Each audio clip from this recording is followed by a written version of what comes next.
you, Maria. Thank you, Sam.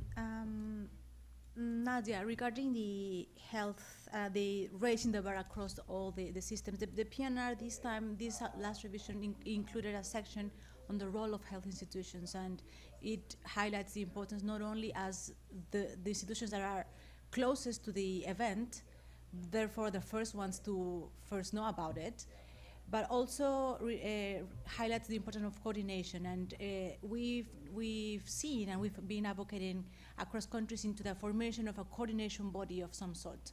It depending on the country, ranges from very, very formal to simply calls among friends.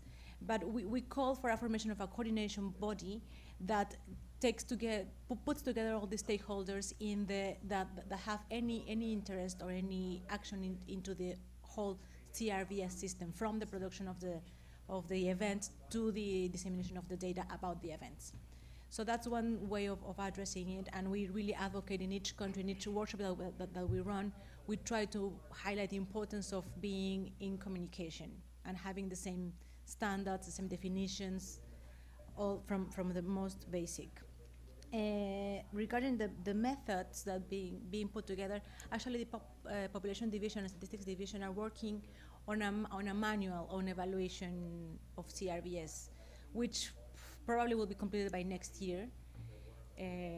We know that time is of the essence, but resources are limited, so we're trying to have a couple of EG expert group meetings this year and the following year in order to put together a hands-on, very practical manual on that. We hope that it addresses at least partially the need for a methodological guide. And regarding the identity systems, yes, they are practically mushrooming in every region, and they're getting a lot of attention, a lot of funding, sometimes even more so than the civil registration systems or the health systems. We are also trying to put together a manual. Well, you know that with every revision that the PNR comes out, a set of manuals accompanying it, addressing more specific topics come out too.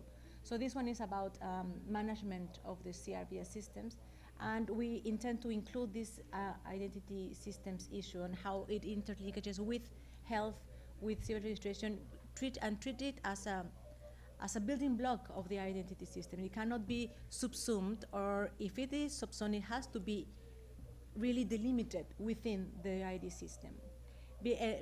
Most of the cases, countries are developing ID systems from the ground without paying any attention to civil registration. And they're basically more from the view of police, of population control. They're not in the health department or not in the civil registration department. They are in Ministry of Interior, very much towards controlling migration, controlling population.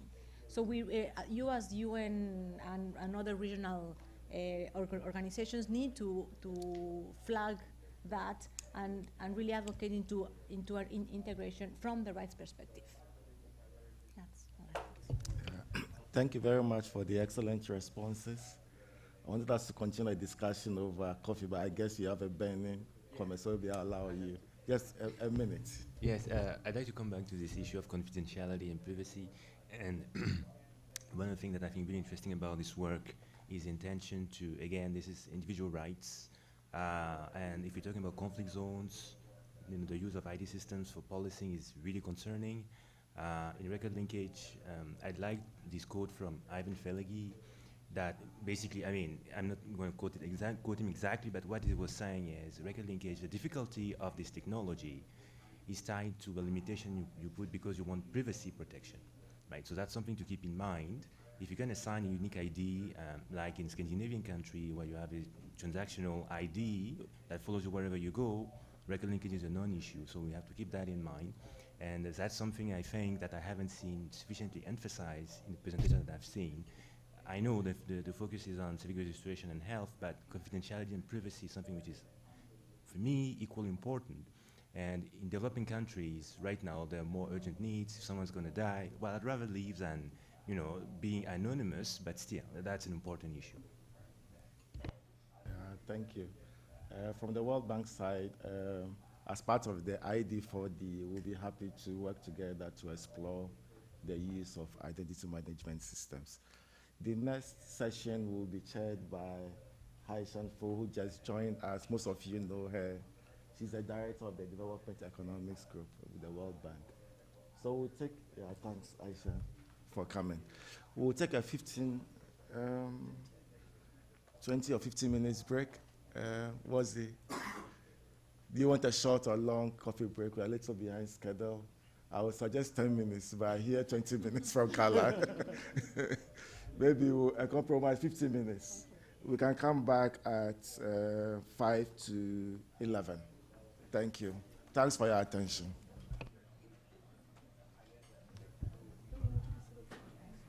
All right, welcome back. It's wonderful to see so many friends here, and I'm also looking forward to the opportunity to meet new ones. I know we're a little bit behind time, but I know I'm among experts, so I won't talk much myself. I think my job is really being the timekeeper, but on that I'll try to be ruthless since we will need to finish by 12:30. I'm really glad I came in at the end of last session and really see what kind of intensive discussion already on the way, and with the first panel paving the way for this discussion on the experience in the low and middle income countries. I just want to say one word that I know now we're really in the middle of a global movement to improve civil registration and vital statistics. And my close connection to this has been in the Asia Pacific for the past 8 some years. It's really wonderful to see a recent report prepared by ASCAP that under the regional plan and the roadmap, as well as this new decade for improving CRVS, more than 40 some countries have developed their national plans. I think this is really a time for us to work together to provide some concrete solutions so that a country can really realize their ambitions through progressive steps. So that's why I think this discussion is absolutely critical. So with that, let me just get this discussion going. We have 4 presentations. I think we will go through them one by one, maybe leave a couple of minutes for any burning questions for clarifications after each presentation, but leave the discussions and also the remarks by the discussant at the end of the 4th presentation. All right, let's start it with the first one, which is a presentation by Chalapati Dwal from Australia National University, evaluating data quality and completeness of death registration in Vietnam using record linkage. You have the floor. Thank you.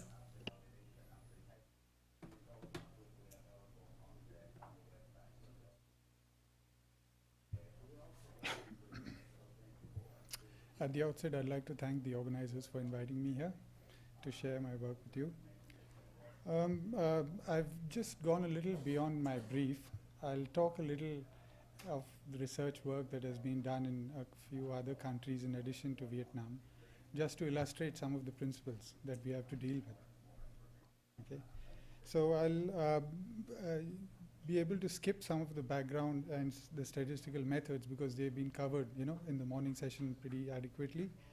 And I'll talk more on some of the variations in study design in terms of applications in the field, using the examples from Vietnam, Oman, Indonesia, and I'll touch upon work that has been done not specifically by me, but in this context of record linkage in India, China, and the brief mention that you made of the study on Thailand, Romesh.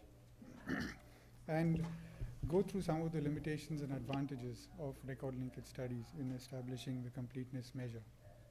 I'm sorry for interrupting. I know because all of you have prepared the presentation based on the original timetable, given that we are half an hour short. So I would advise all the presenters to focus on the key point and leave some of the technical details maybe for discussion or subsequent follow-up. So each one I'll give 15 minutes. I will comply.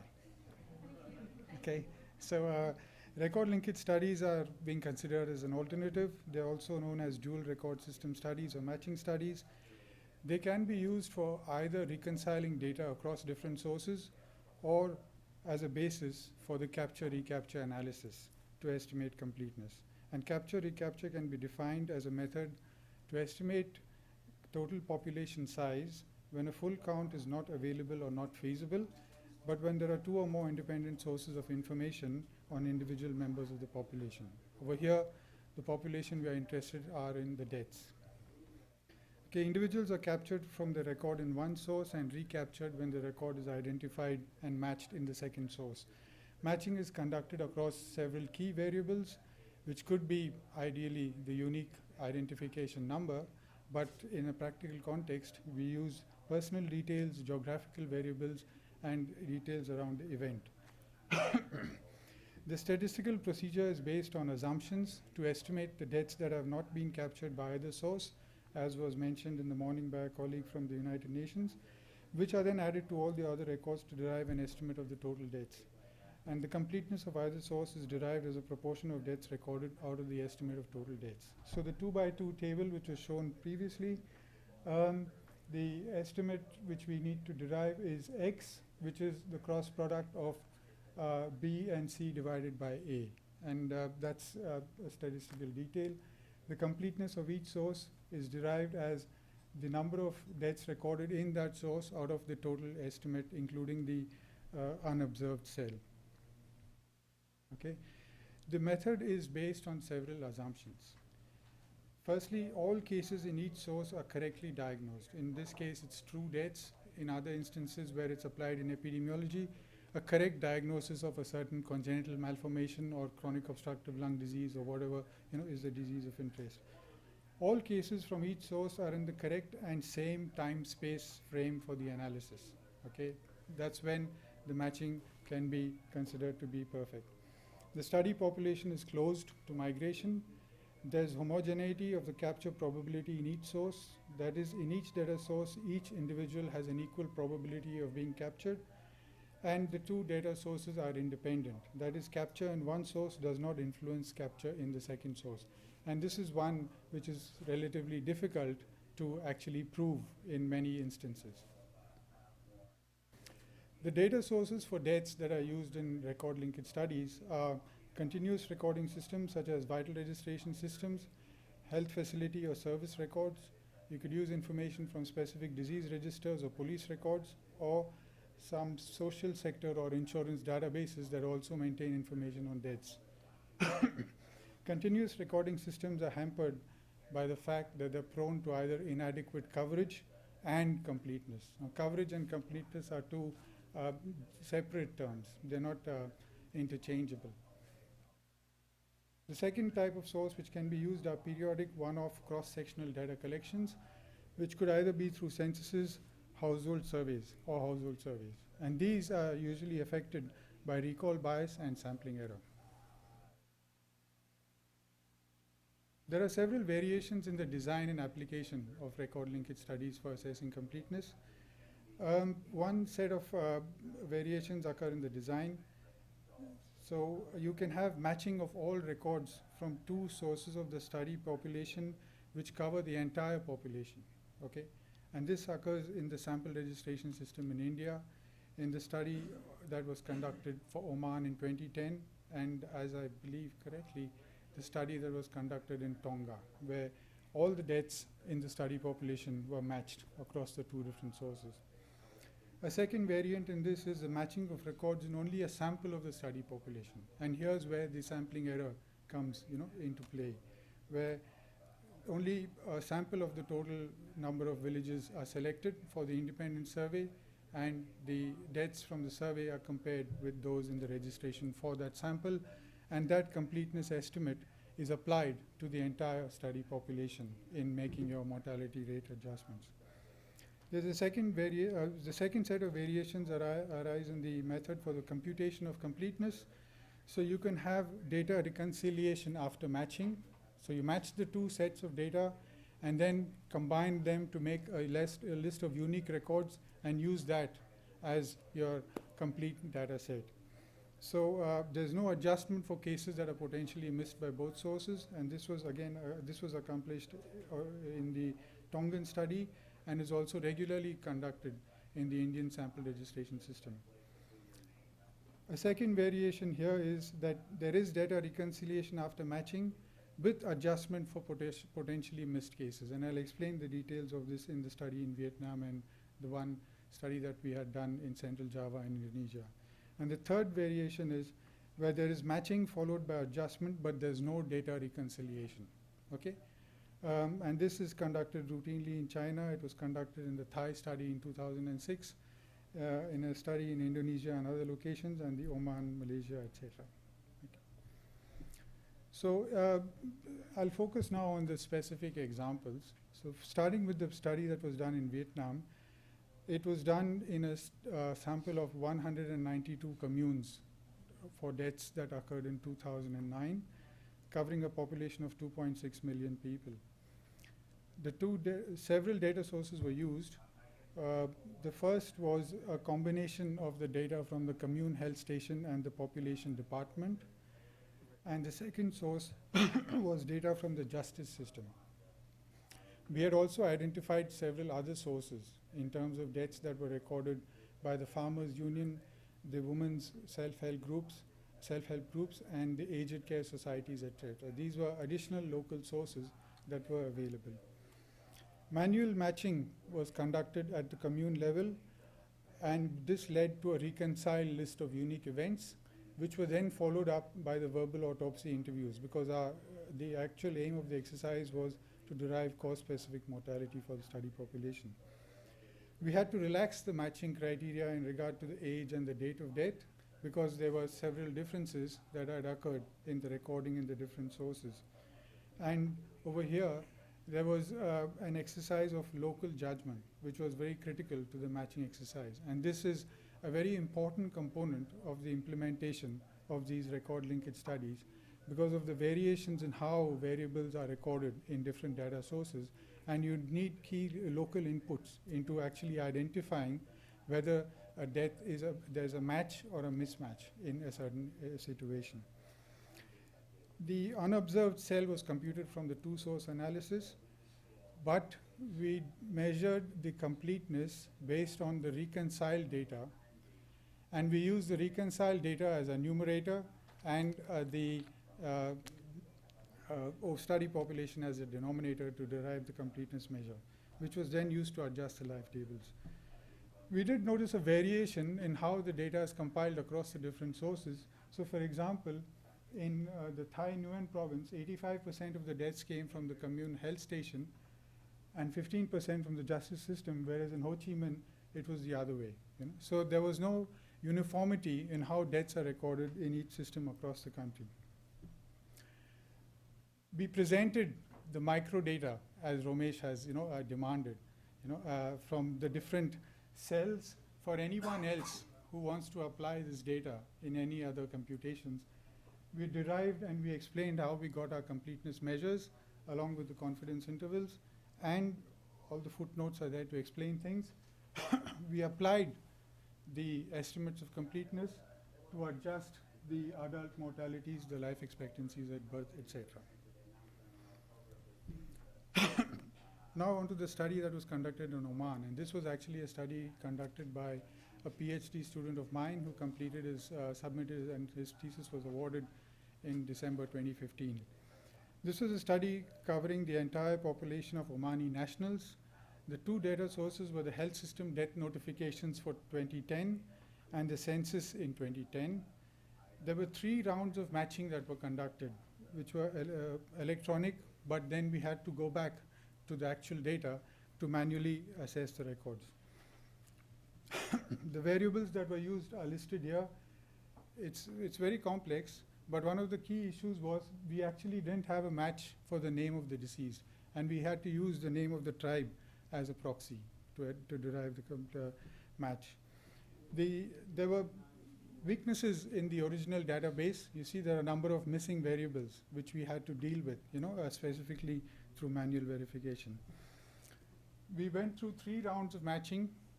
Time does not permit me to explain, but we were able to build up our matching rate to close to 80%. It was a very intensive exercise.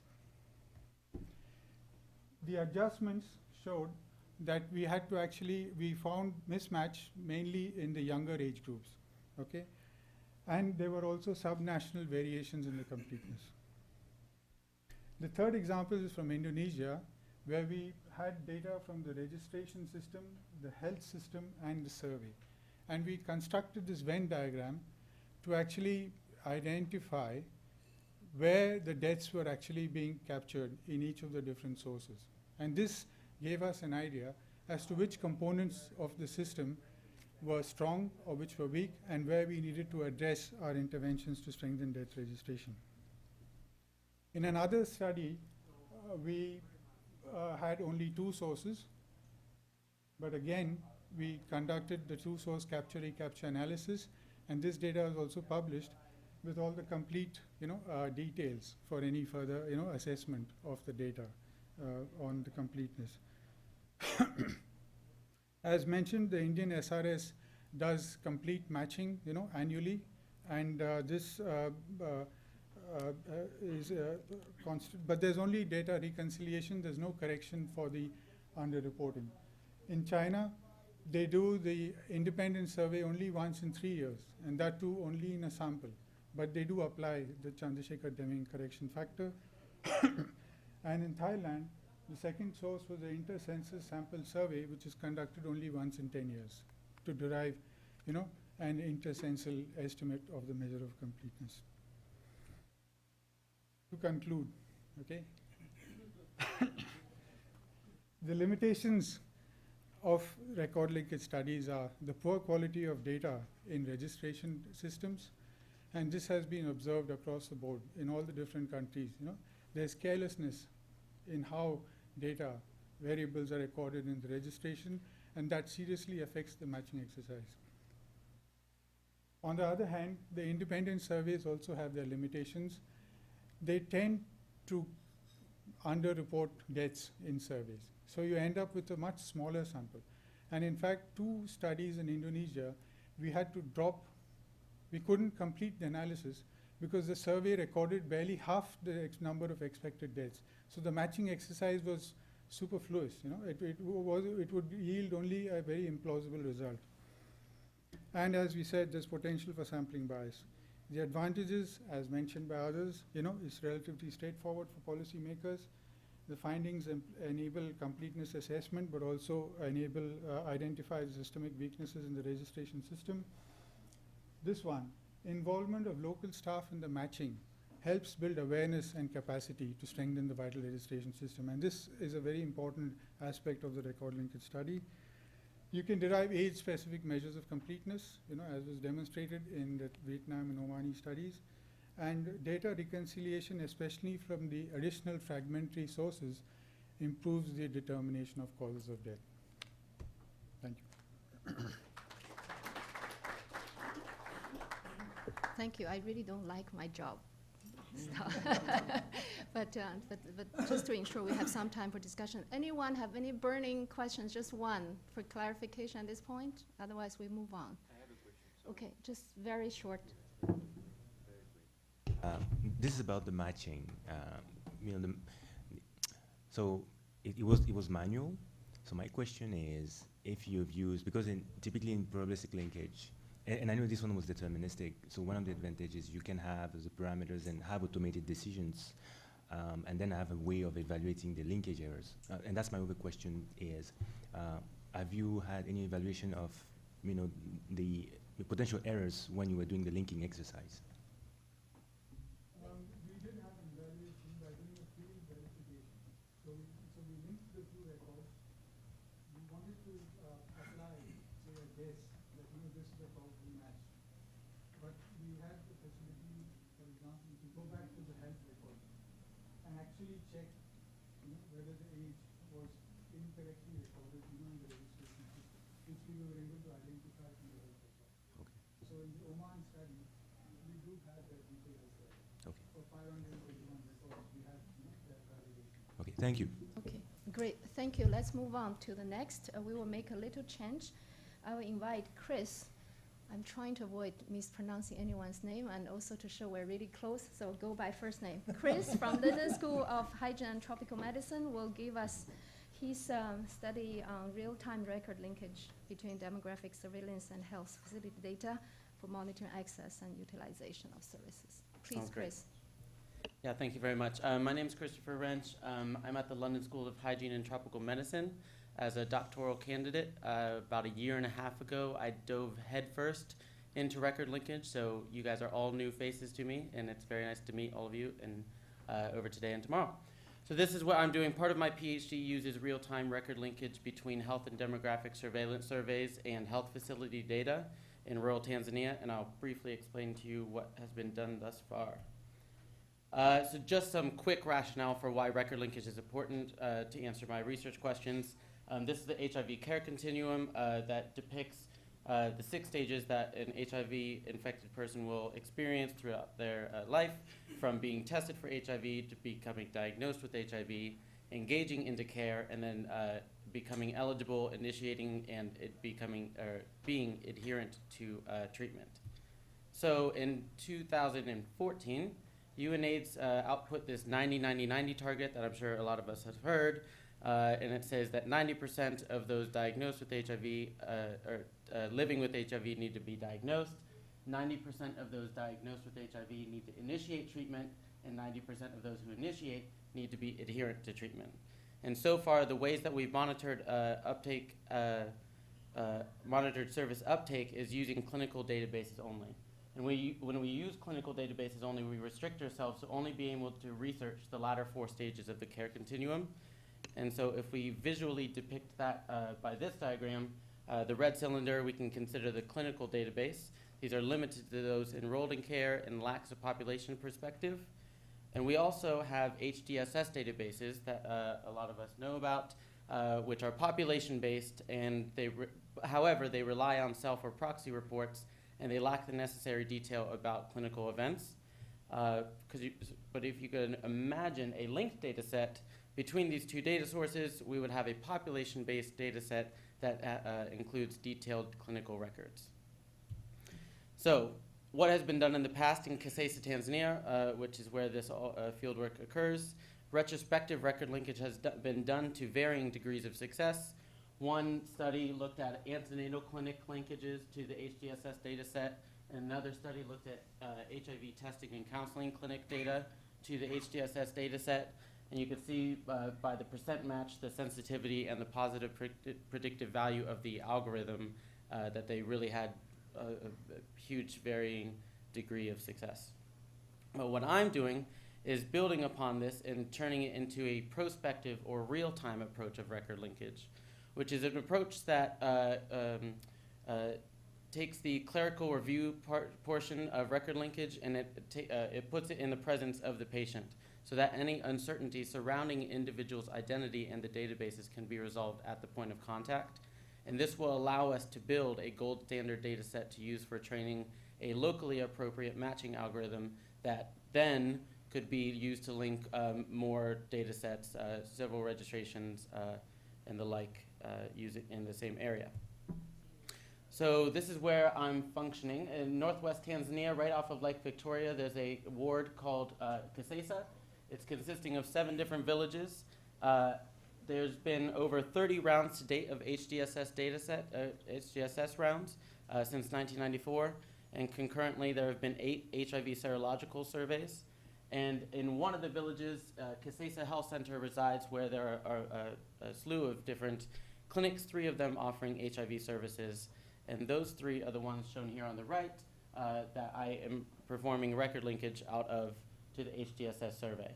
So the CTC stands for the HIV Care and Treatment Clinic, the HCC is the HIV Testing and Counseling Clinic, and the ANC is the Antenatal Clinic. And through real-time record linkage, we're linking to the HDSS surveys, which are in turn already linked to the serological surveys. And as we know, the HDSS surveys are full of all the births and deaths in the population. And this population is around 37,000, to give you some comparison.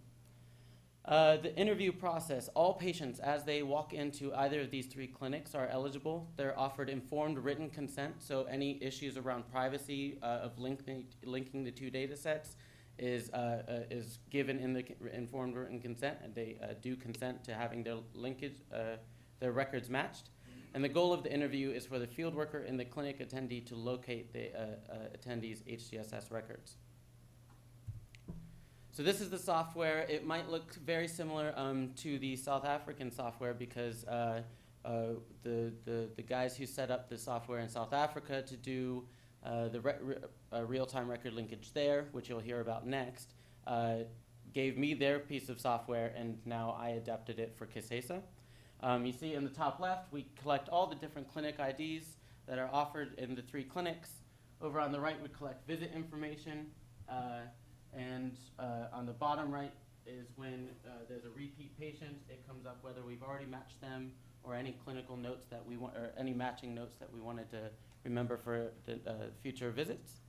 But I really want to focus on these patient identifiers here at the bottom left, because this is what we're all going to be familiar with record linkage. These are the parameters that are used by the software in the record linkage algorithm. There are 12 parameters, 3 names for the patient, 3 names for the 10-cell leader, sex, year, month, day of birth, and village and sub-village. You'll notice there are no deterministic identifiers here. This is a purely probabilistic approach in a prospective manner. And each of them have different agreement conditions. We use the Jarrah-Winkler string comparator for the names, and we have different agreement conditions for the remaining parameters. So, just a very brief software demonstration. Once you input all of the information from the patient on the first tab, you go over to the linkage tab, you click search, and it takes about 15 to 20 seconds for it to search the entire HDSS database, and it outputs the most likely potential matches ranked by the match score that's calculated through the algorithm. And what the field worker is able to do is select on each one of these records, and over on the right shows the entire household makeup of what was associated with this residency record, so they can go back and forth and talk to the clinic attendee in order to locate the true matches. So we started this in June 2015, and all of these results are as of December 31st through the end of the year. We consented over 3,400 patients into this study. 34% claimed to never live in the HDSS catchment area. Another 16% were recent residents, those that were born into or moved into the area after the last HDSS round. So we removed these from all of the matching percent denominators because they're unlikely to have a record in the HDSS. And we find that we have an 84% match percent through December 31st, and I just ran these numbers, we're up to 85 now. But it doesn't depend on the clinic, which is nice to see. This is to be compared to Agincourt, which is what Janae will be reporting on next, I believe. At least their system.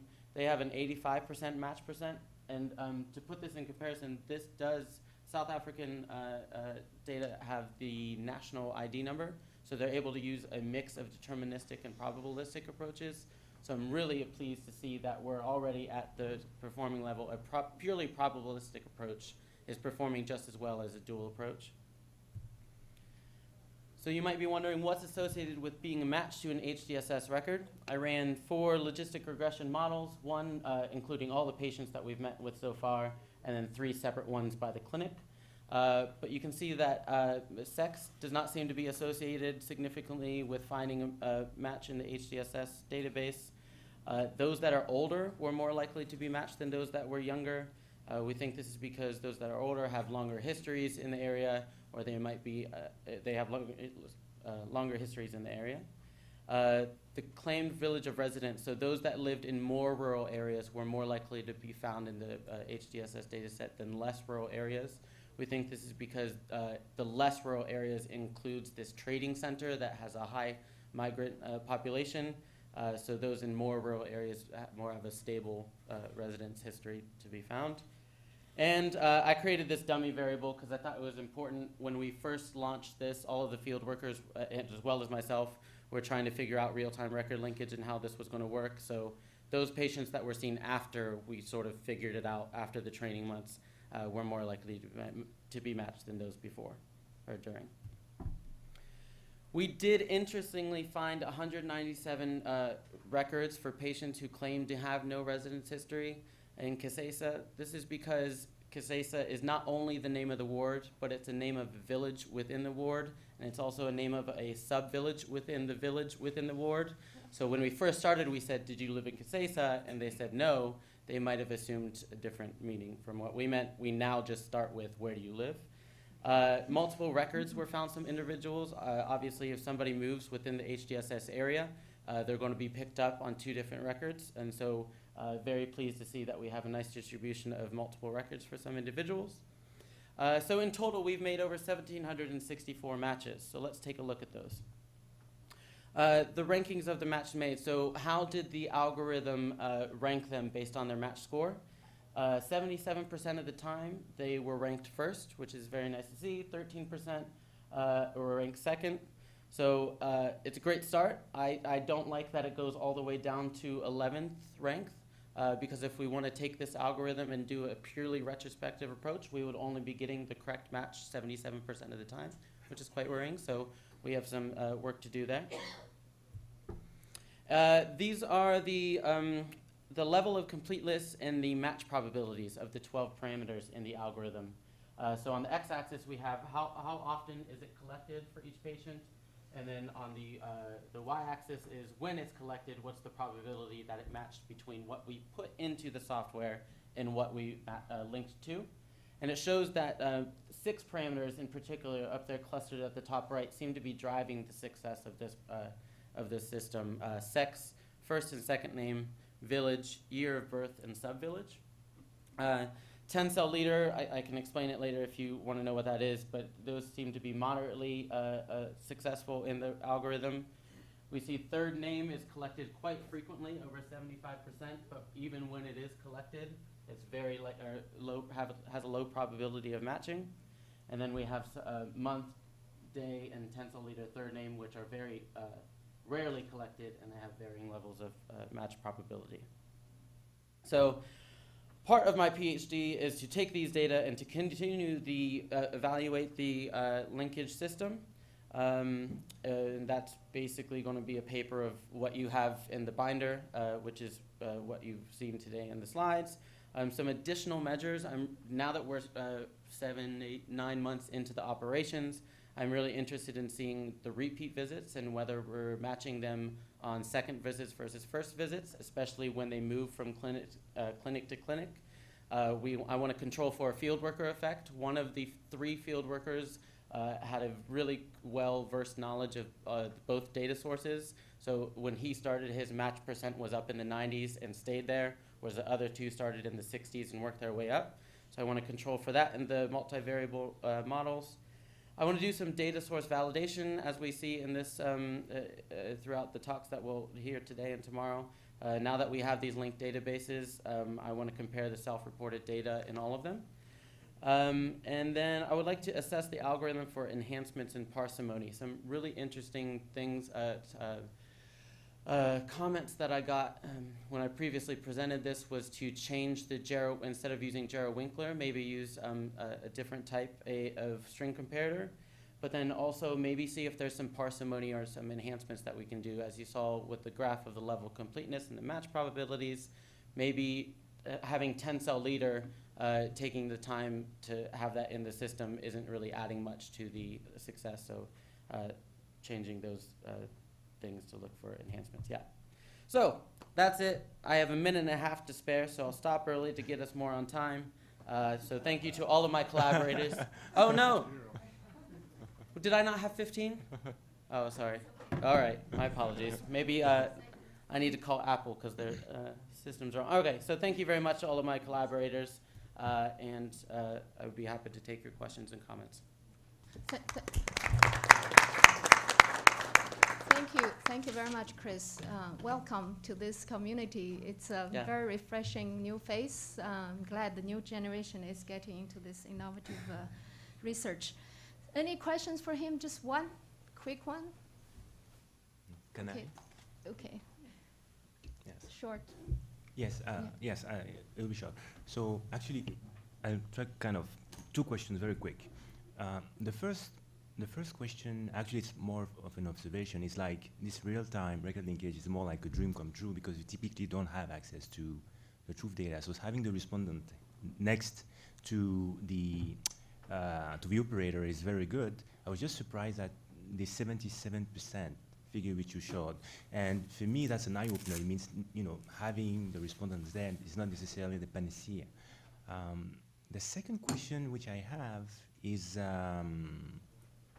it's gonna come back. Oh yes, it's about anyway, I'll see you later for that second question. It's gonna come back for sure, yeah. Okay.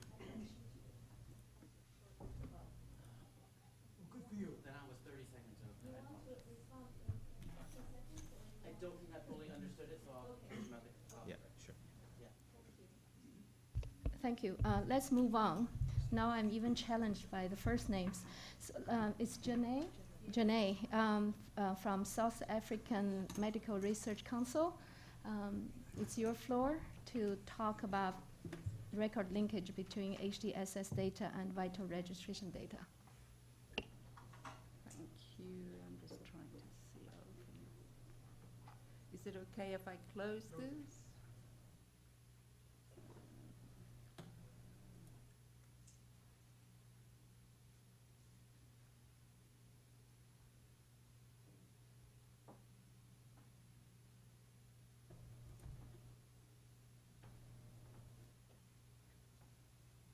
This is one that I don't know. I want to open from the stick.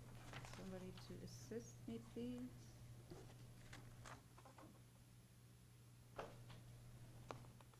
Just go down my stick.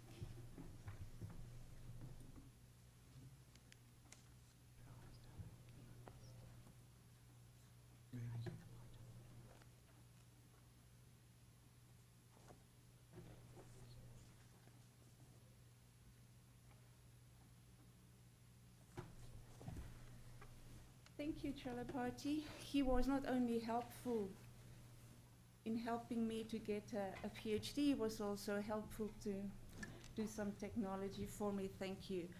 I'm going to talk a little bit broader than just the linkage study that we did, and I hope it's okay because there's important lessons to be learned from that too. A quick background was the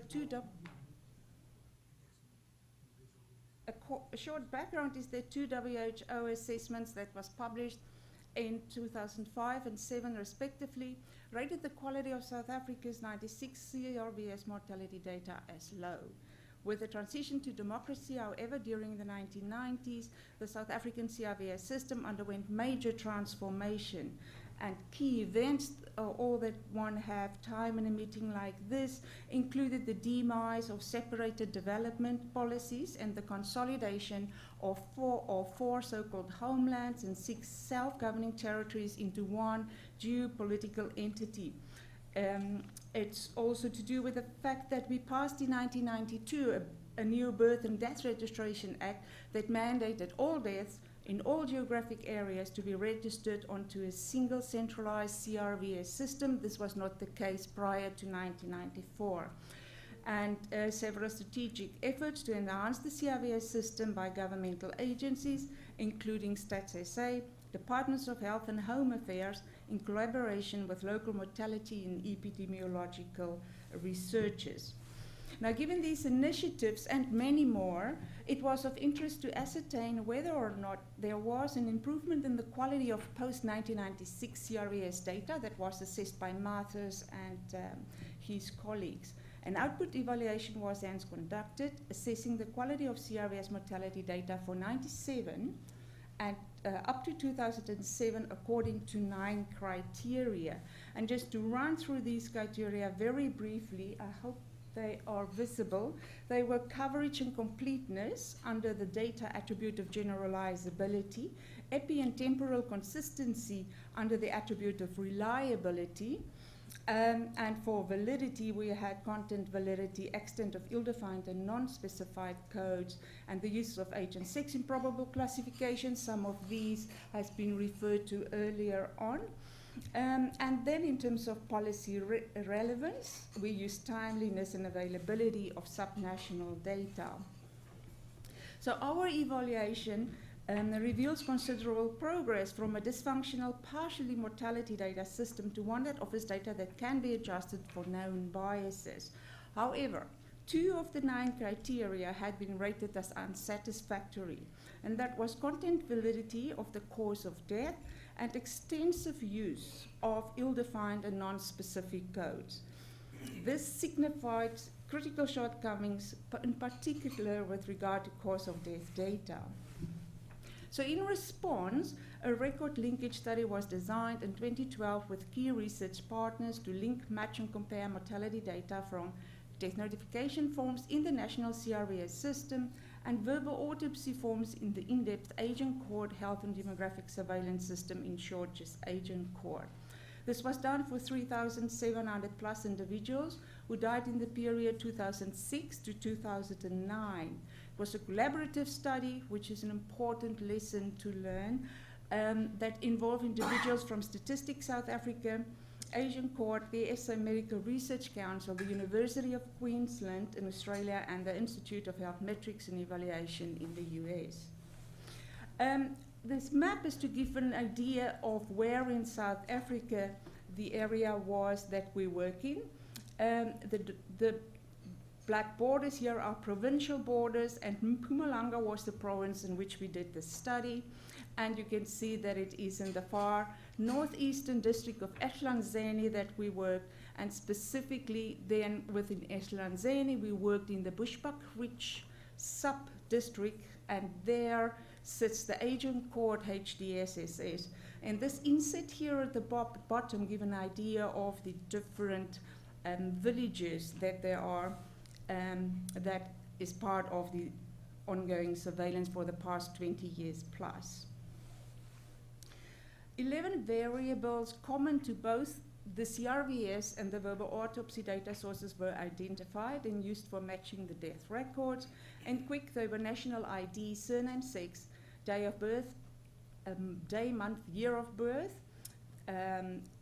village name, and then day, month, year of death, and the institution or the venue where the death took place. Both deterministic and probabilistic techniques were used to link socio-demographic and cause of death data for the deaths that occurred in that period. The quality of the matches generated by the probabilistic approach was evaluated using sensitivity and PPV, calculated from a subset of records that were linked using, in South Africa, the unique 13-digit national ID that we have. Matched and unmatched records were compared then to identify characteristics associated with unsuccessful matching, and the causes of death that was coded to 3-digit ICD-10 were aggregated into the 103 causes of the WHO shortlist, 140 causes of the SA National Burden of Disease Study list, and the locally relevant short list of 15 causes. Misclassification patterns, sensitivity, PPVs, and cause-specific mortality fractions were calculated for the shortlist using the verbal autopsy diagnosis as a reference in this study. A few results with regard to the methods. Deterministic and probabilistic record linkage approaches combined linked 61% records from Agent Court to those in the CR system. Probabilistic approaches independently links 87% of the records.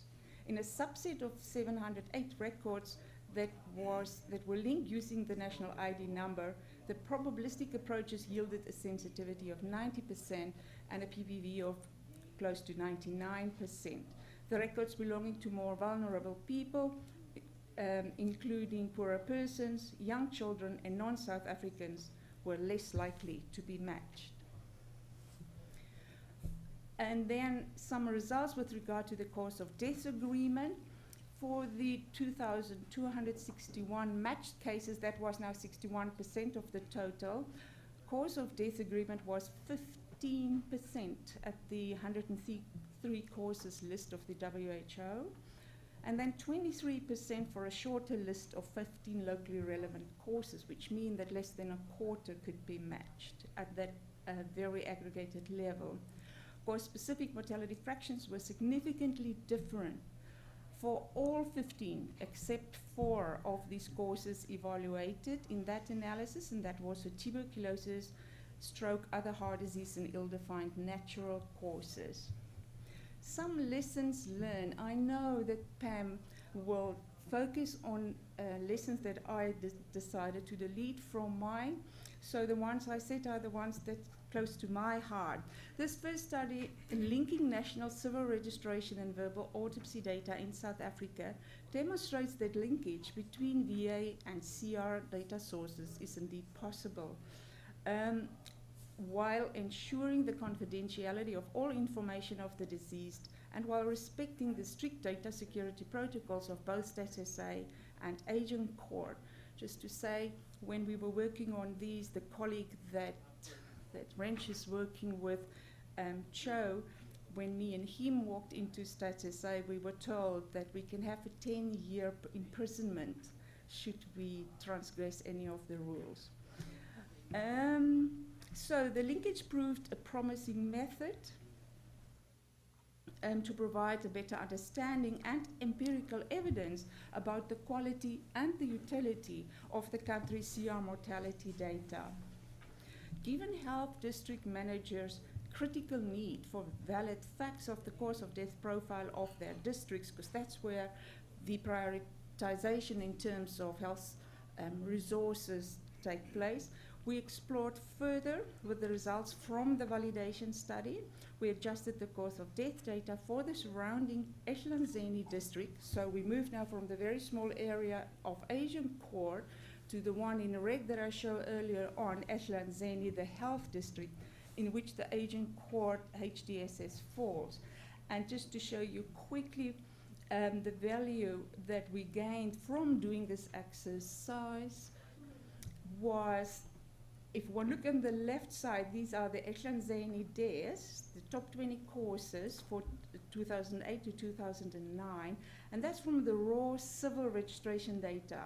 The first cause of death, they are being respiratory tuberculosis, diarrhea, and pneumonia, the first 3. And it is clear then, after adjustment factors that we used from the smaller Asian court study. I understand this is just a small population. However, we took the brave step, and we were able to see that, for example, HIV disease that ranked about 9th of 10 shot up to being the first one in Ehlonzeni, while other indicator conditions like diarrhea and pneumonia came down at a lower ranking after we applied the adjustment factors. And to compare this raw data with the adjusted data, remember we used the adjustment factors that we were able to gain from the Agent Court study, we applied it to the health district, and just to see that there's quite a difference in this first 20, the top 20 courses, looking at this profile is considerably different to this, especially in the top 4 or 5. So to see which one of these now are correct, we compared it to the Mpumalanga province, which is now the bigger jurisdiction around all of these, and we were able to see that there's a reasonable comparison with the profiles of these, showing the real value of the small study that we conducted. So we saw the potential for a national validation study in this. The findings highlight indeed such potential, following the basic methods that we applied in the Agent Court study. In addition, a national validation framework has been developed some time ago by Chalapati and his colleagues in Thailand, and that offered us much to learn from. Then against this background, a narrative proposal has been written and submitted for funding from the CDC, and we are currently working on a full proposal. Lesson learned is that small beginnings can grow into bigger things. And I think this should be my last slide, Madam Chair. A lesson that was important for us was that collaboration among stakeholders is essential. When a country desires your improved CRVS data quality, and academics and researchers have an important independent role to play. Compared to the assessment of Mathers and Malpatra, South Africa's mortality data have improved considerably since their analysis of 1996. A single composite metric, such as the VISP, that is good for international comparison may not be able to pick up or show quality problems with individual criteria at the country level. Carla, if I saw your map of earlier on, South Africa has got a very high ranking of, I think, 75, close to 80%.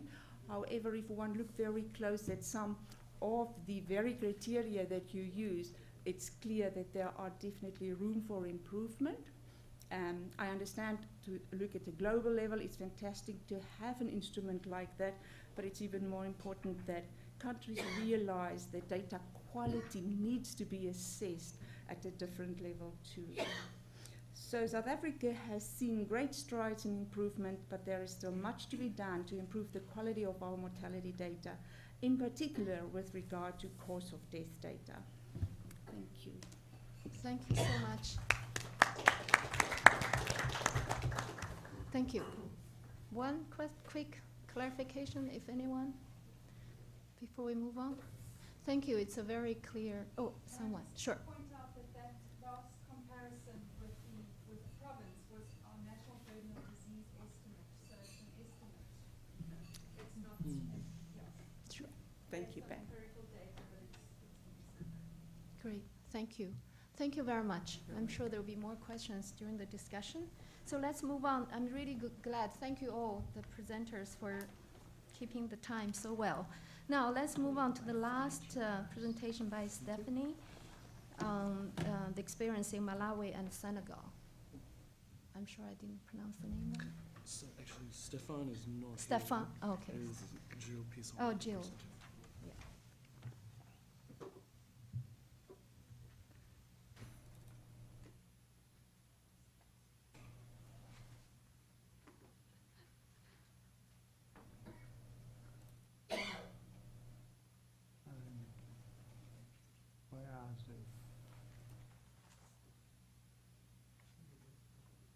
I go to the desktop. You wanted this one? No, but I want my PDF. Then you go to the desktop. Where is it? The desktop.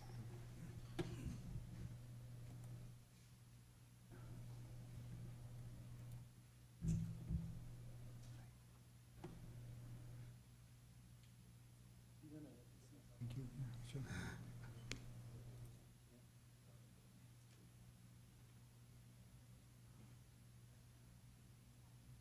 Okay, I present experiences of record linkage between health and demographic surveillance data with national data in Senegal. So nothing on Malawi, because Stefan couldn't come.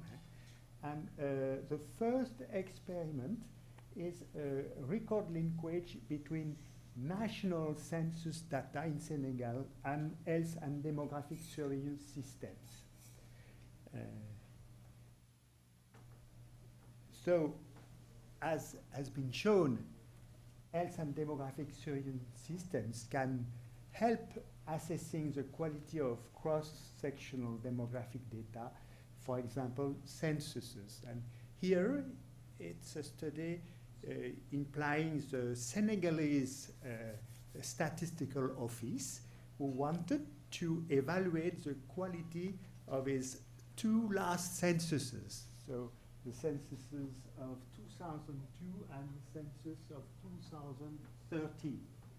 And the project was to match the information collected by these two censuses for the areas covered by HDSS and to match information at the individual level so as to evaluate the quality of census data. So I present preliminary data and also the method we used. So we use the three HDSS who are in rural areas in Senegal. You have Bandafassi in the southeast part of the country, Mlomp in the southwest, and Nyaha in the central part. So all are in rural areas and cover population of 45,000 people here, 15,000 people, and 18,000 people. The two censuses, the two last censuses, for the census of 2002, it was a paper-based census, and the 2013, it was made with handheld computers. And one interest of the Senegalese Statistical Office in this study, it was to examine whether the use of a new technology to take the census improved or not the quality of the data. So it was the main reason to do this record linkage study, to show that, and we see, data quality improved. How we did this record linkage? First, we had to compare names of villages and hamlets and harmonize between HDSS and censuses these names, because you have variations. Second, from the HDSS database to identify all residents in the 3 sites at the time of the 2 censuses, and then extract from the census data the information pertaining to the HDSS areas, and then to link the 2 data sources. This record linkage was made in 3 steps. First, automatic search based on first and last names of individuals.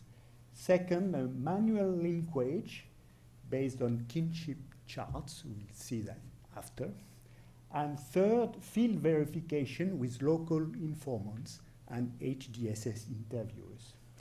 One important thing, we wanted in this study to evaluate the quality of ages, number of children, etc., collected by the census. So we couldn't use for the record linkage these informations. So we use only names, and we didn't want to use date of birth, age, sex. We used it, but it was that up. More detail on this automatic search. So the spelling of first and last names were varying a lot. So in the first step, we harmonized the most common first and last names of individuals between censuses and HDSS. Second, to match households. For each household in the census, we compared it to all households in the same village and neighboring villages in the HDSS. For the matching of names, we used the Jarrow-Winkler distance that Chris mentioned. You have example here. You compare the 2 names, Biram versus Biram with an E. So the only difference is adding a letter here. So the score is 0.94 because there is just 1 extra letter and all the order is the same. Here, Ablai, Abdullah. It's maybe the same person, but it may be not, so the score is a bit less. And Biram Abdullah, the score is much less, even though you have some letters in common. So the criteria to decide that 2 names are identical here, we used the score a minimum of 0.9, so rather strict criterion. And to match 2 households, to say that it is the same household, the criteria was that at least half of the members had a similar first and last name.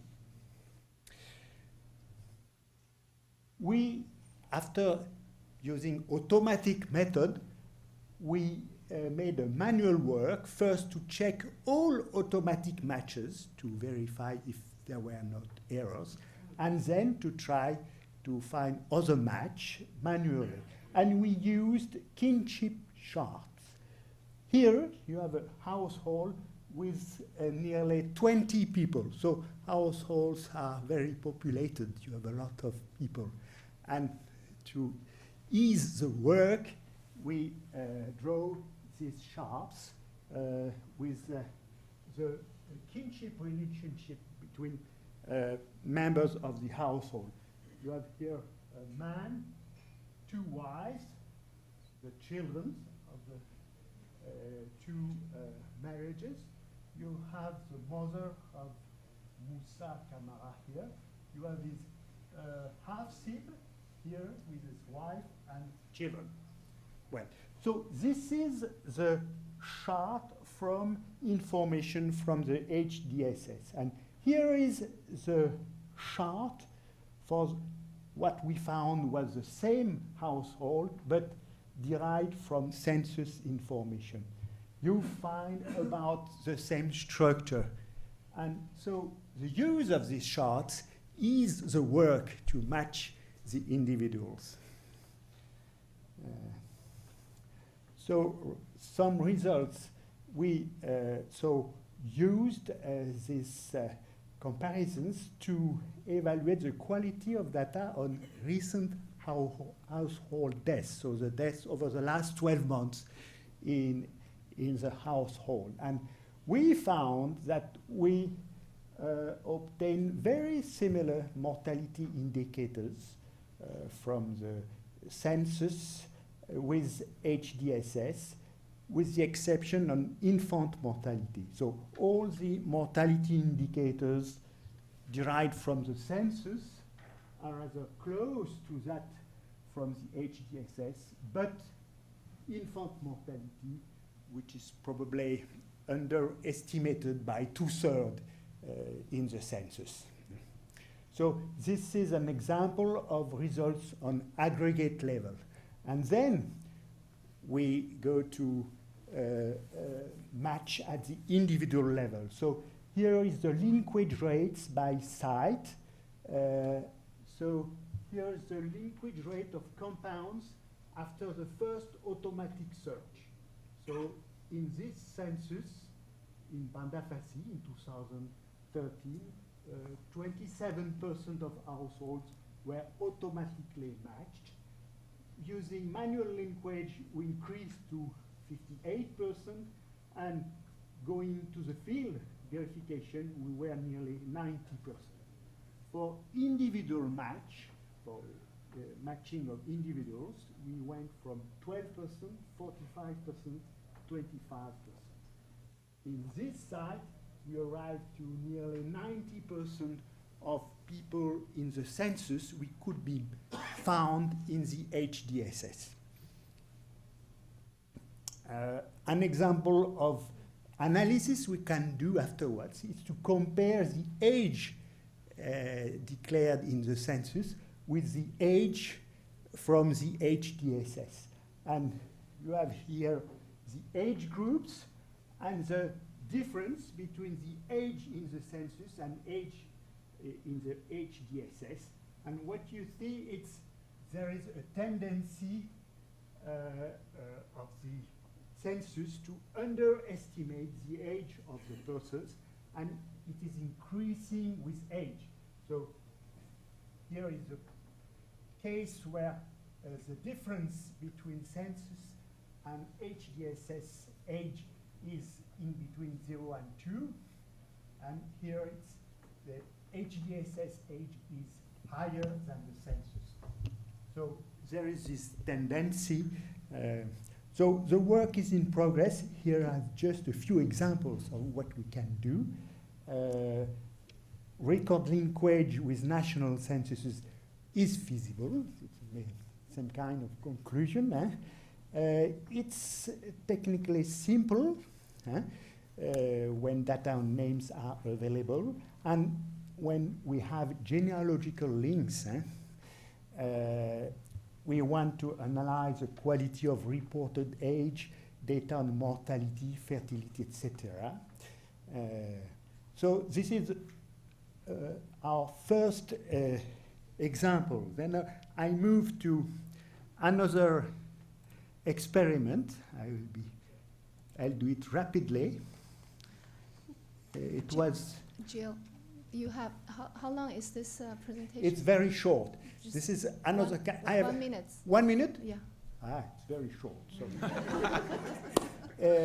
maybe I have to skip because it was DHS type information collected on adult mortality. So maybe I should not start, but the same principles, to match record linkage between information collected in a DHS type interview on siblings of respondents with information from the HDSS to evaluate the quality of declarations of respondents on their siblings, information which is used to estimate adult mortality, to estimate maternal mortality.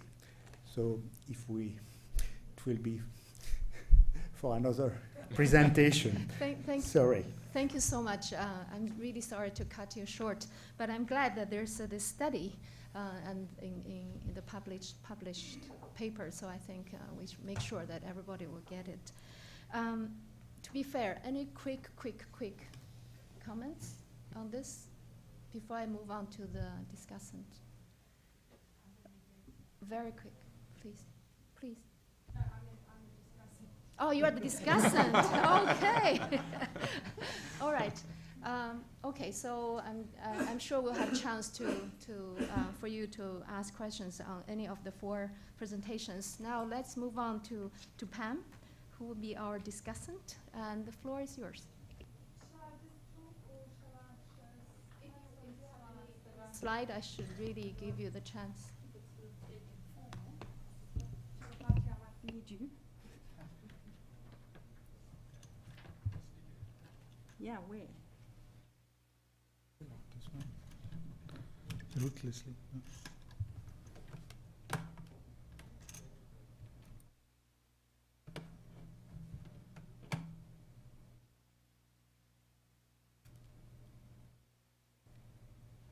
Trying to find it. Just while we're sorting out the technicalities, I just would like to say up front that I'm not a demographer, and I'm feeling very intimidated at having to discuss all these highly demographic concepts. So I'm going to try and keep it really practical and related to the work that I'm, that I'm involved with, which is CVRS improvement, but at sort of from a different perspective, from the sort of health perspective or the public health perspective, rather than demographic. Okay, so where are we? Removable disc. Is it not on here? Why can't I find it? Oh, here we go. Here we go. There we go. Thank you so much.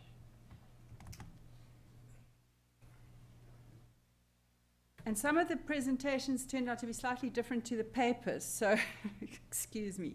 Okay, so I thought I would just start off by, if I can find my way around here, put this onto, just quickly look at the 4 papers, the overview. So, well, it wasn't just limited to Vietnam, it was studies in... Very close to the mic, please. Sorry. Vietnam used... yeah, it's okay.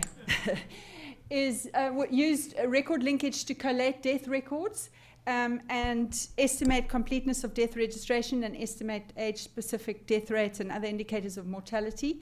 In South Africa, record linkage was done between a health and demographic surveillance site and vital statistics, primarily to improve the quality of the cause of death data. In Senegal, census data was linked with HDSS records to identify indicators in the census that may have been not as good as they should be, and how to identify areas that need to be improved on. And I think one of the suggestions made was to have certain probes for data that were coming up as incorrect in the census. And then in Tanzania, I thought that was really exciting, that a presentation, the real-time record linkage between demographic surveillance sites and health facility data. Yeah, I see some interesting things coming from that in the future. So thank you for all of those presentations. Just a brief thing on lessons learned, and really this is from my perspective. So it's really coming from a public health and a health perspective. The Vietnam study reported, in the paper that child deaths were underreported in all sources of data, and that they would need to look for different sources of child death data to get child mortality information. The limitations, I think this applies to all of us: poor quality of data and poor quality of independent sources of data. And we need to think of ways that we could be improving the data at time of capture, and we have some ideas from our experience in South Africa. And then the advantages, the one thing that I did pick up was the use of local staff in the matching. But I think the use of local staff in any aspect of improving quality of CVRS is essential. And if I can get that plea across to all of you here when you're speaking to governments, please tell them how important it is to get the local people, listen to the local level, because that's where your data is coming from. So please, if we can get that message across, it's very difficult in countries to get that message to the Minister of Health and the Minister of Home Affairs and the Minister of whatever, statistics. You guys speak to them all the time. Okay, so that's my little plug for today. South Africa, Janae has mentioned some of the lessons learned. So we demonstrated that it's possible to link records between the demographic site and CR and assess the quality of the CR data, and we're planning to take this further. I think, sorry, that thought disappeared. It was not possible in this study, unfortunately, to assess the completeness using capture recapture, because the borders of the demographic surveillance site and the official statistics borders did not match. So that was a huge pity. So that's just a plea going out to people setting up demographic and health surveillance sites. Make sure that your borders align with the official place names or whatever you'd like to, whatever is in your country. The ID number, one of the lessons was that the ID number should be included in the health and demographic surveillance sites. It has been, they have been doing that, and it's becoming standard practice. The Stats SA data only had the surname. It would be useful to have the first name as well, obviously. And then, very important, and one of the other speakers this morning mentioned this: standardize the recording and verification of village, town, suburb names versus tribal areas. That's something also each country should be focusing on right up front. Otherwise, you end up with a mess. You can't compare anything with anything because the names, they use the same name for a different place, and it's a nightmare. Okay, and then we also showed that this was useful for improving the quality of cause of death. I think we've looked at, Senegal. Yeah, we've spoken about Senegal. Basically, census and HDSS linkage is feasible. It's simple if names and the kinship are available, and it identifies areas where the census might be falling short. Tanzania, I mentioned the exciting and innovative methods, and also I think it's a wonderful opportunity to involve local staff, clinic staff especially, so that they can understand the importance of accurate capture of data, because that's where a lot of data capture happens. Okay, so now this I'm afraid you won't be able to see. These are just my thoughts. I mentioned that these papers all show exciting opportunities for improving CRVS. The one thing that I think hasn't really been discussed in the way I mean it is integrating routine surveillance into CRVS.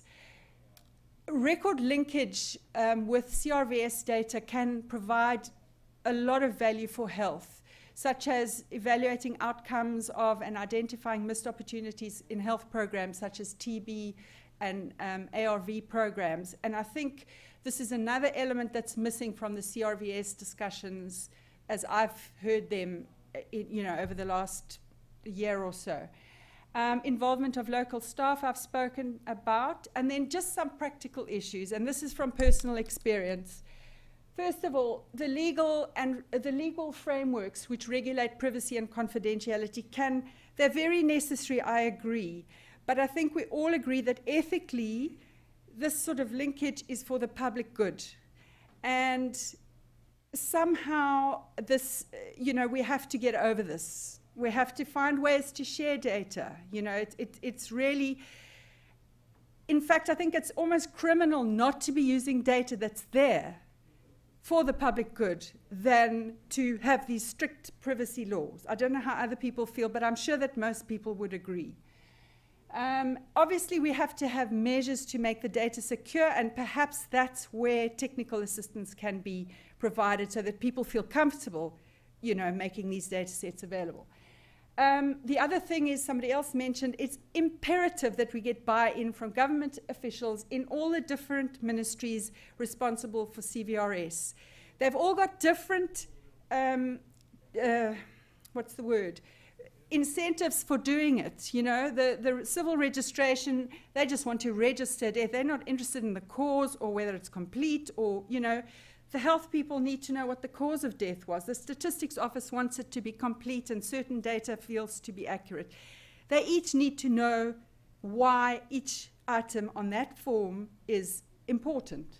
And they need to understand and support each other's improving the quality of the data. Data sharing policies, I think, has to be right on top. Disaggregation to subnational levels. I think there's a real need to work from the bottom up as well as from the top down. Otherwise, it doesn't go anywhere and you don't get feedback. Identifying important linking variables and implementing quality control measures.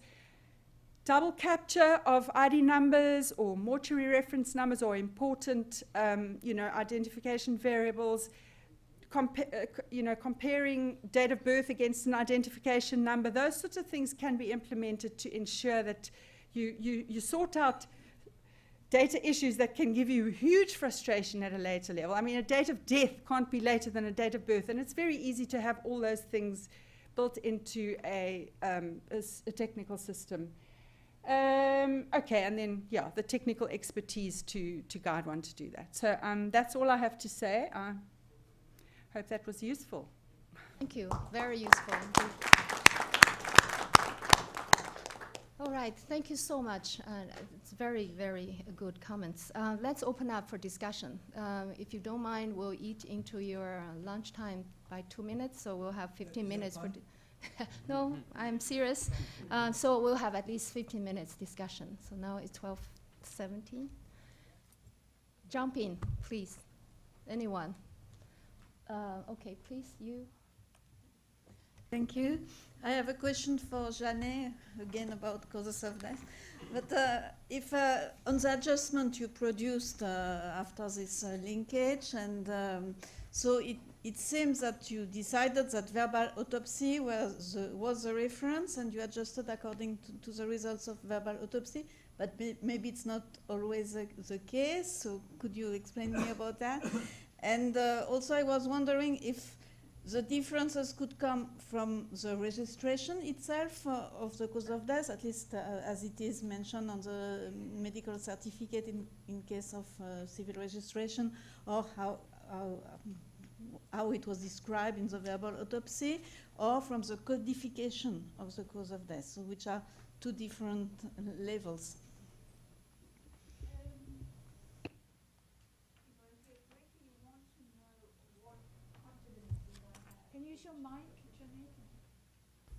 If I hear you correctly, you wanted to know what confidence that we have in using a verbal autopsy diagnosis as a reference.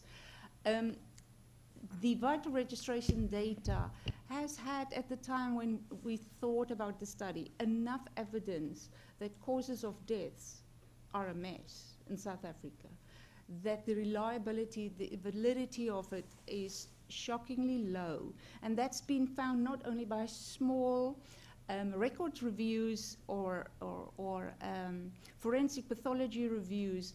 It's also been done by national modeling studies, not only by scientists in the country, but also by international people who has an interest on this weird cause of death patterns happening in South Africa.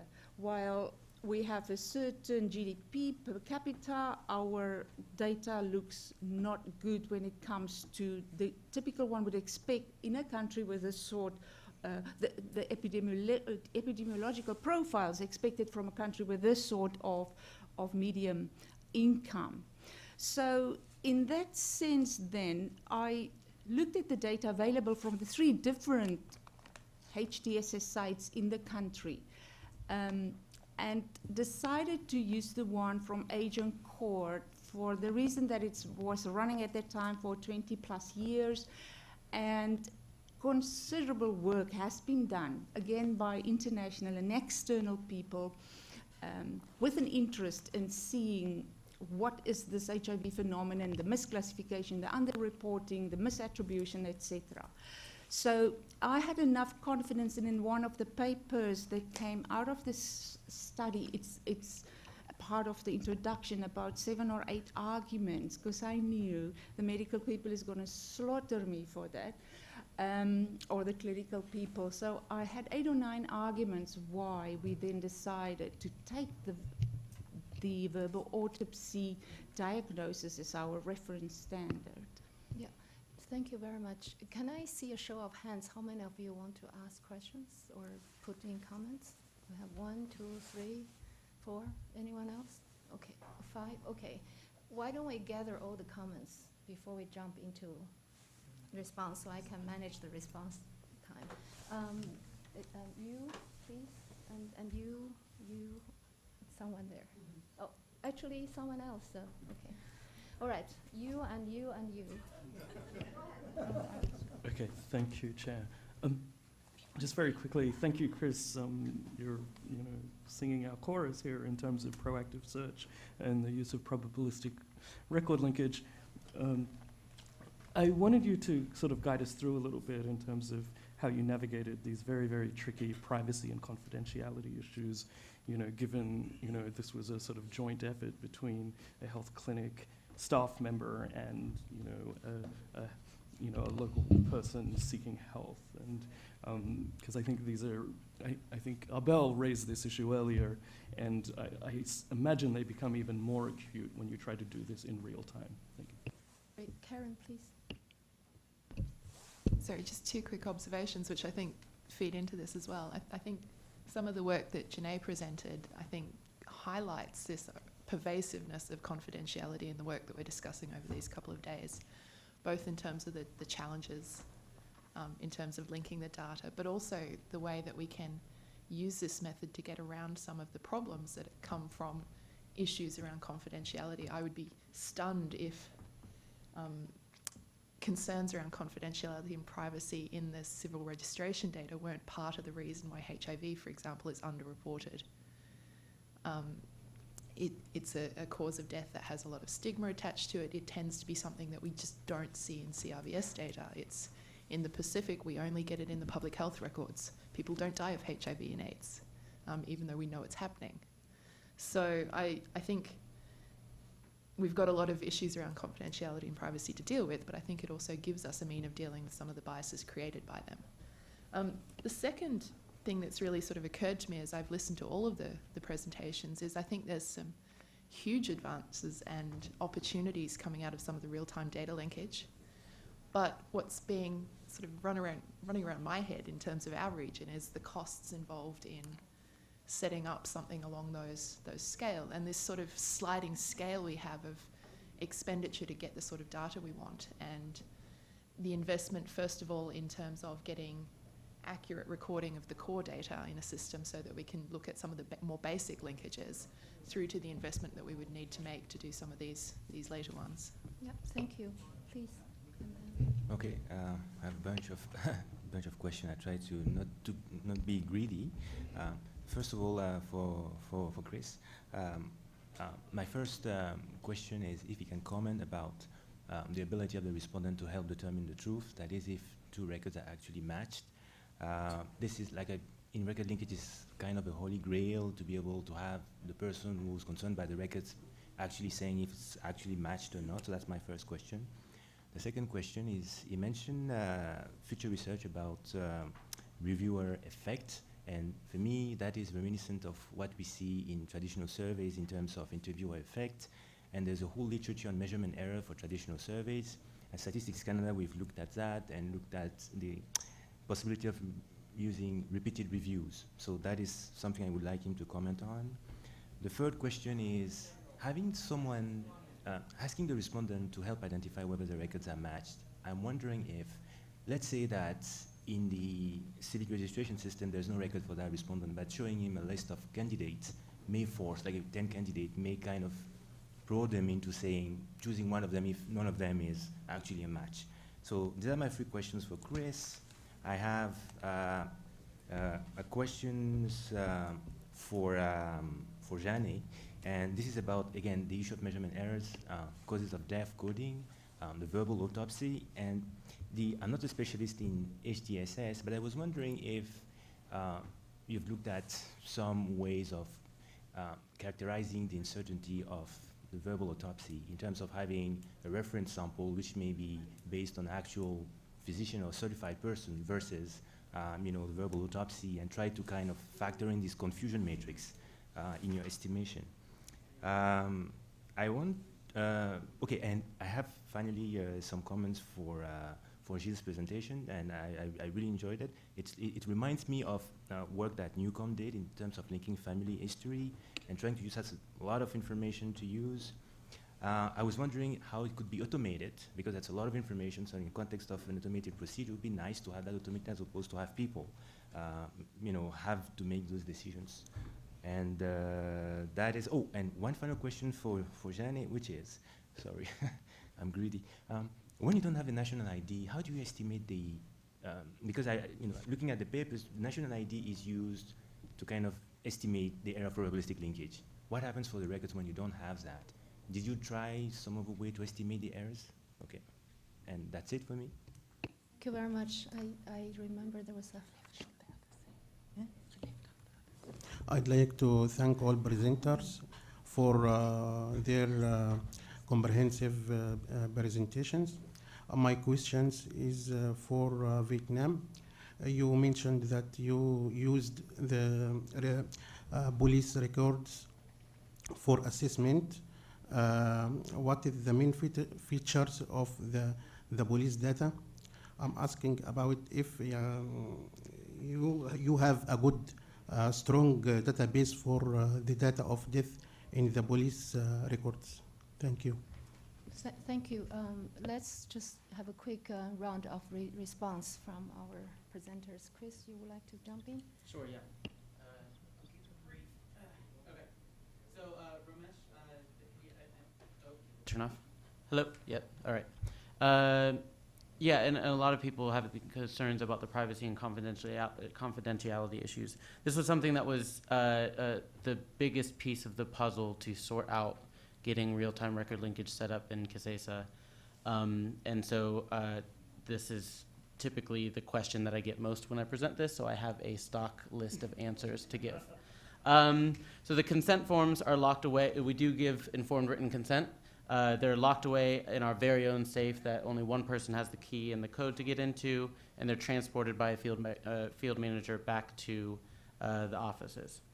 There are sign out and sign in sheets there's 3 different laptops that I bought for the field, and there's sign in, sign out sheets for all those equipment, as well as when a user uses the software, every single record that comes from that day is tagged with who's running it.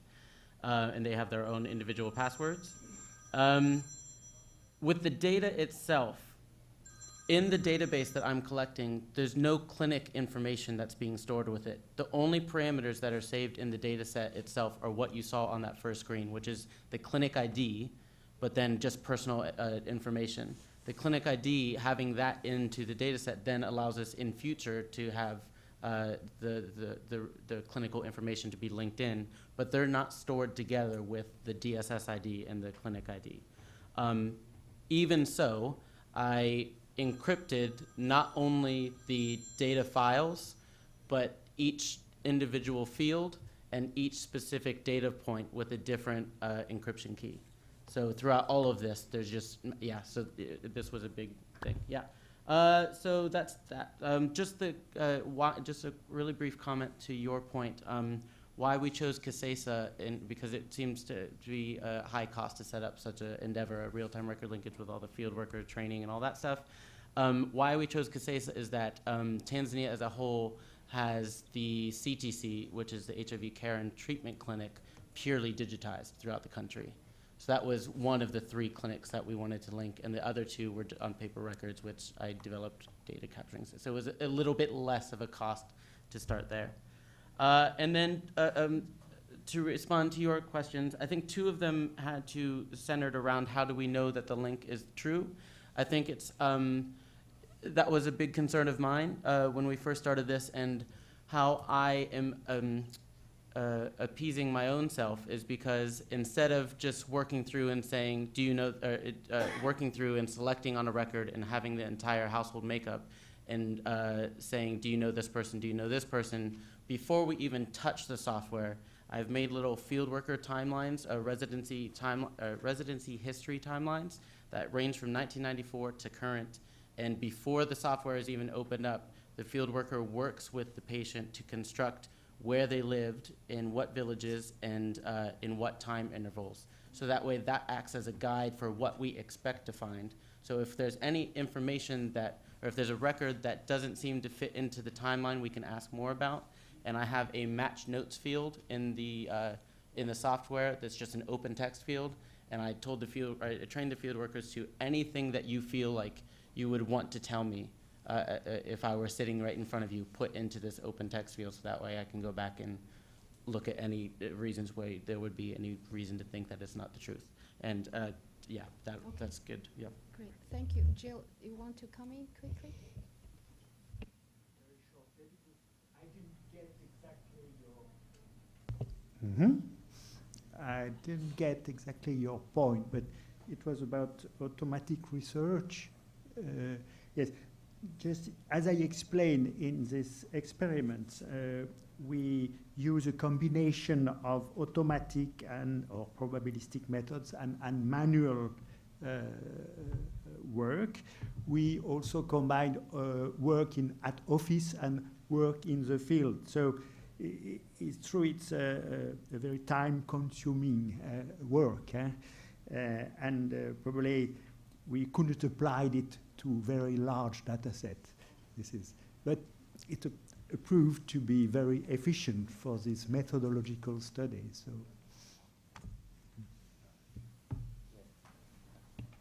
Okay. Yes. No. No. I think you have answered my question. But just to be a little more precise, what I wanted to know is when you're using that kinship siblings information, that's presumably a lot more information than just the individual information that we typically use in the linkage, which I presume you use during the manual review. So my question was, if how that kind of kinship could be integrated right away in the automated step and help and kind of alleviate the manual work. But we can take this offline after the. Yes, thank you. Thank you very much. Janae, you want to respond to? I'll answer what I can remember, but please ask over lunch or so. The question about the ID that was not available for all the deaths, indeed it progressed over the 4 years that we used from something like 25 to 50%, and recently I heard it's close to 60% where the national ID is now incorporated in the data for the HDSs. So in our study, remember we did both deterministically and probabilistic approach, and then only used the ID for the deterministic approach. We had 12 plus 4, 16 rules. That was using a combination of name, surname, place or venue of death, and then of course ID number. And So it was only used for the deterministic part of it, and the others then was, the matching was achieved with the probabilistic methods that we used. Another question was about, was there, except for the 8 or 9 arguments that was offered, why we have enough confidence to use the verbal autopsy diagnosis? Yes, in 2000, I think, was published in 2000, the verbal autopsy causes of this was validated in the early 2000s against medical records and hospital records, and even at places with clinic records, and continuously they are trying to do that. It's not written up, and that's a problem for researchers, I guess, but it's being done. And that study was part of a PhD that was published in Sweden, and it was published in papers too, so I'm sure it's available. So yes, that was validated, and there was found good confidence in the causes arrived from verbal autopsy interviews. And further, physician-certified courses for many years was part of the South African DH centers, and it's still now. But the number of studies has also been conducted with machine-derived causes of death, InterVA, and I can't remember all the other, Tariff, and I can't remember the other ones, Forest somethings, with machine-derived causes of death, and the causes of death was compared with and found excellent agreement between physician-derived diagnosis and machine-derived diagnosis, which gives me comfort that what has been said in a VA has value and one can use it, specifically given the fact that we know from a number of small-scale studies as well as international studies that's been conducted on the total population that our vital registration cause of death data is not good. Thank you, Janae. Would you like to comment now? Yes, one question regarding the police database, and that was used essentially to track and verify the deaths from injuries.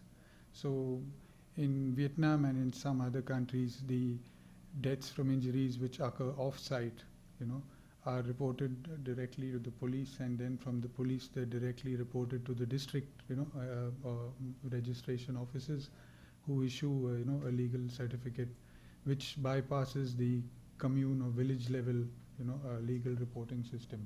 So therefore, that is a useful source to identify the deaths from injuries. It's not a database that records all deaths, it's specifically restricted to injuries. And just while saying that, what we also found was that when an injury death occurs, there's this first information report that is filed, by the police, and that we've seen that in Oman, in Indonesia, and Vietnam, everywhere, and even in India. The first information report has a lot of detail about the circumstances of the event, which enables very detailed ICD coding, in relation to both the external and the internal cause. In many instances, the first information report with the police is superior to the medical certificate of cause of death for the same injury. So, although we didn't do that, element in our study, it's actually a useful approach to look into the FIRs and assess the data and incorporate that into our cause of death attribution, in general. Just very quickly, did I miss anyone who raised hand earlier that I didn't give you a chance? Okay. If not, any one last comments from the panelists? If not, yeah, please. Sorry. I just wanted to make a comment, both in answer to your question about the certification and the coding, and also related to the forensic death. So in South Africa, the Inquests Act almost, it states something like any person who preempts the finding of an inquest is subject to criminal proceedings or whatever. So forensic pathologists don't want to write the intent of the injury on the death certificate. So we get the nature of the injury, but we don't get the intent. So what happens is we get a lot of gunshot injuries, for example, coming to Stats SA. Now the default coding for ICD, if in the event of the intent not being specified, is to specify it as accidental. So we have a lot of accidental gunshots in South Africa, which is patently not true. So in that case, it's a coding issue that's causing the problem. But with regard to the HIV underreporting, it is reporting the immediate causes of death and not the underlying. So that is a certification issue. And we are addressing the privacy, confidentiality issues that the doctors had and so on. So, yeah. Thank you very much. On that note, I just want to thank all of you. I know from the experienced hands to the new kids on the block, we've heard a lot of new innovative approaches and offer us a huge potential. And I think this is a really wonderful discussion. So thank you all very much. I know I took my job as the timekeeper a little bit too seriously. So if I offended anyone, I apologize if I appear to be rude, but I think this has been a great discussion. I hope, Sam, during the course of the next day and a half, there could be opportunity to maybe come back to this discussion and further exchange views on certain issues. So with that, time for lunch. Thank you very much.